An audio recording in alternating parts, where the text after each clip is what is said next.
எவ்வளோ நேரம்னாலும் அவங்க பேசி முடித்து அவங்க ஓகேன்னதுக்கு பிறகு தான் அந்த தீர்மானத்தை நிறைவேற்றியிருக்கோம்.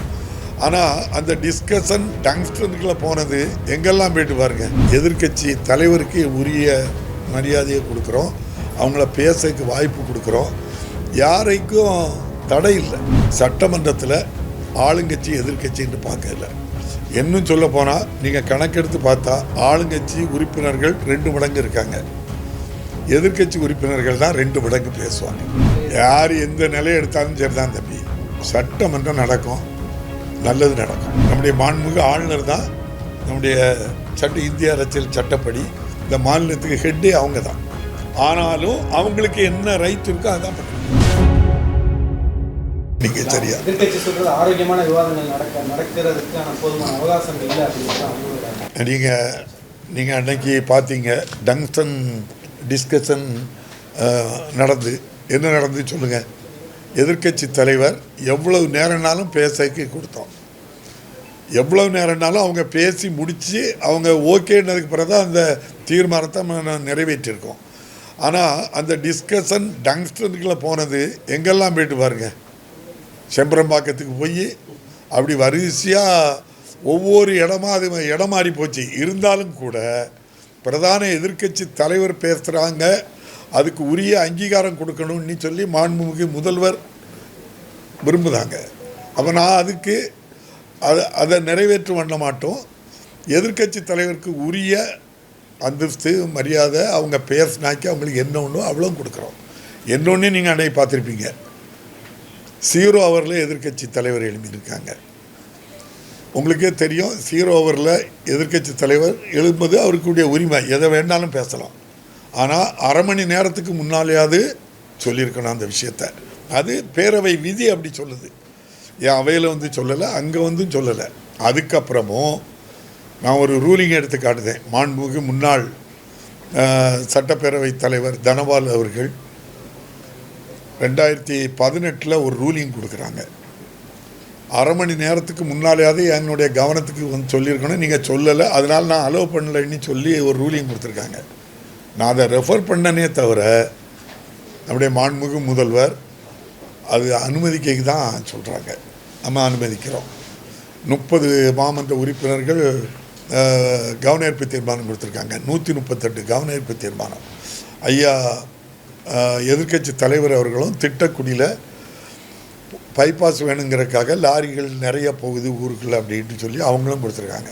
நான் அதைத்தான் பேசுவாங்கன்னா அவங்க நல்ல கருத்தை தான் சொன்னாங்க. முல்லை பெரியாறு அணையை பற்றி பேசுகிறாங்க, தவறில்லை. அப்போ இந்த அரசு எதிர்கட்சியை எவ்வளோ மதிக்கிறதுன்னு நீங்கள் பாருங்கள். எதிர்கட்சி தலைவருக்கு உரிய மரியாதையை கொடுக்குறோம், அவங்கள பேசக்கு வாய்ப்பு கொடுக்குறோம், யாரைக்கும் தடை இல்லை, உங்களுக்கு தெரியும். அதனால் இந்த அரசை பொறுத்தளவில் சட்டமன்றம் இப்போ நீங்கள் இப்போ இதில் மானிய கோரிக்கையில் என்ன பண்ணோம், காலை மாலை அவ்வளவு அதிகாரிகளும் அவ்வளவு கஷ்டப்பட்டாங்க. 8 மணிக்கெல்லாம் அசம்பிளி முடிஞ்சிருக்கு. அதுக்கப்புறம் நம்ம பல்லாவரம்லாம் போயிட்டு ஒரு பணியாளர் வரன்னா எவ்வளோ கஷ்டப்படுவாங்க. இவ்வளவு பிரச்சனைகளையும் தாங்கி தான் அதிகாரிகளும் அதுக்கு ஒத்துழைப்பு கொடுக்குறாங்க. எல்லா வகையிலையும் இந்த அரசு சட்டமன்றத்தில் ஆளுங்கட்சி எதிர்கட்சின்னு பார்க்கல. இன்னும் சொல்ல போனால் நீங்கள் கணக்கெடுத்து பார்த்தா ஆளுங்கட்சி உறுப்பினர்கள் 2 மடங்கு இருக்காங்க, எதிர்கட்சி உறுப்பினர்கள் தான் 2 மடங்கு பேசுவாங்க. ஒரு ஜனநாயக ரீதியாட்டு நடக்கு. நீங்கள் தான் அதை சொல்லணும். நீங்கள் தினம் பார்க்குறீங்க அசம்பிளியில் அதை நீங்கள் வெளியே சொன்னால் கேட்க உங்களுக்கு இப்படி தானே நடத்துகிறாங்கன்னு ஒரு எதிர்கேள்வியும் கேட்கலாம். நீங்கள் கேட்பேன்னு நம்புகிறேன். ஆளுநர் கடந்த ஆண்டு போல ஒரு முரண்பட்ட நிலையில் இருந்தால் தொடர்ந்து பழைய நிலை யார் எந்த நிலையை எடுத்தாலும் சரி தான் தம்பி, சட்டமன்றம் நடக்கும், நல்லது நடக்கும். மாண்புமிகு ஆளுநர் அவர்கள் கடந்த ஆண்டுமாய் இருக்க மாட்டாங்கன்னு சொல்லியாச்சு. முதல் பக்கமும் கடைசி பக்கமும் மட்டும் இல்லை, எல்லாம் வாசிப்பாங்கன்னு நம்புகிறோம். நாங்கள் நிச்சயமாக நம்புகிறோம். நீங்கள் இந்த சட்டமன்றத்தில் யார் மேலேயாவது தவறு இருக்கா, நாங்கள் எதுவும் தவறு பண்ணோமா? இந்திய அரசியலமைப்பு சட்டம் ஆர்டிகிள் 176(1) படி ஆளுநர் அவர்கள் உரை நிகழ்த்துவதற்கு அனுமதி. அந்த உரை நிகழ்த்துவதற்கு மட்டும்தான் அனுமதியே தவிர கருத்து சொல்வதற்கு யாருக்கும் அதிகாரம் கிடையாது. கருத்து சொல்கிறது மக்களால் தேர்ந்தெடுக்கப்பட்ட 234 சட்டமன்ற உறுப்பினர்களுக்கு மட்டும்தான் இந்த சட்டமன்றத்தில் கருத்து சொல்கிறதுக்கு உரிமை உண்டு. வேறு யாருக்கும் உரிமை கிடையாது. இதுதான் இந்திய பாராளுமன்ற ஜனநாயகம். பாராளுமன்றத்தில் பிரதமராக ஆட்சியில் இருக்கின்ற ஒரு அமைச்சரவை கூடி அவர்கள் என்ன உரையை எழுதி கொடுக்கின்றார்களோ அதைத்தான் மாண்புமிகு குடியரசுத் தலைவர் அவர்கள் முழுமையாக அந்த உரையை வாசிக்கின்றார்கள். இதுதான் பாராளுமன்ற ஜனநாயகம். அதன்படி தான் சட்டமன்றமும் ஒரு அமைச்சர், ஒரு முதலமைச்சர், ஒரு அமைச்சரவை அந்த சட்டமன்றம் உரையை எழுதி கொடுக்கின்றார்கள்.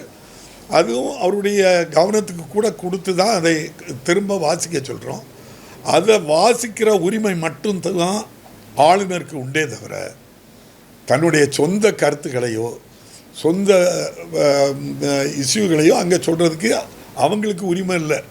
உரிமை இல்லைன்னு நான் சொல்லலை. இந்திய அரசியலமைப்பு சட்டம் 176(1) சொல்லியிருக்கு. வாசிக்கிறதுக்கு முழு உரிமை உண்டு. கருத்து சொல்ல உரிமை 234 சட்டமன்ற உறுப்பினர்களுக்கு மட்டும்தான் உண்டு. நன்றி.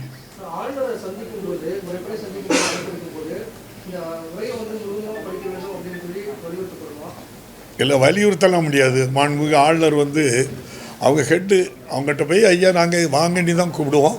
அவங்க தான் அனுமதிக்கணும் தரணும்.